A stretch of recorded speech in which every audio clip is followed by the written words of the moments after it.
Passport চক্রের master mind. তাকে নিজের ঘরে আশ্রয় দেন এক মহিলা, আর সেই মহিলাকে ঘিরেই এখন রহস্য।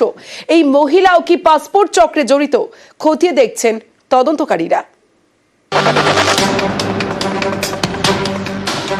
পুলিশের জালে পাসপোর্ট জালিয়াতির মাস্টারমাইন্ড মনোজ গুপ্তা।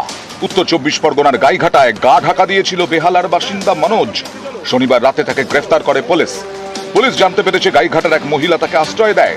সোমবার সেই মহিলার বাড়িতে তালা, আর তার দেখা নেই। এই মহিলাকে ঘিরেই তৈরি হয়েছে রহস্য। ঘুরপাক খাচ্ছে অনেক প্রশ্ন। মনোজ গুপ্তাকে আপনি চিনতেন? না স্যার, চিনি না। আমার কোনো কিছু হয় না। আমার রিলেটিভ আছে, উনি বলল দুটো দিন এখানে থাকবে। মহিলা ভাড়া বাড়িতে একা থাকেন, তা সত্ত্বেও নিজের ঘরে একজন অচেনা ব্যক্তিকে থাকতে দিয়ে দিলেন। কেউ একজন বললেন বলেই চেনা নেই জানা নেই এমন একজনকে নিজের ঘরে কেন থাকতে দিলেন মহিলা? এই মহিলার নাম কি জানেন? শুনুন তিনি কি বলছেন। আপনার নাম? আমার নাম সুমনা মল্লিক। কি? সুমনা মল্লিক। নিজের নাম বলছেন, সেটাও আবার ভেবে চিনতে। এমনই সতর্ক যে ক্যামেরা দেখেই মুখ ঢাকলেন। আপনার নাম? আমার নাম সুমনা মল্লিক। কি? সুমনা মল্লিক। মহিলা নিজের নাম বললেন সুমনা মল্লিক, কিন্তু আধার কার্ডে তার নাম পূর্ণিমা চৌধুরী। এখানেই শেষ নয়, দেখুন স্থানীয়রা কি বলছেন। চেনেন? হ্যাঁ, এই তো এই জায়গায় তো বাড়ি। পূর্ণিমা। কি নাম? পূর্ণিমা পূর্ণিমা কি চৌধুরী মনে হয়। এখানে থাকে না? না, তা জানি না থাকে কিনা।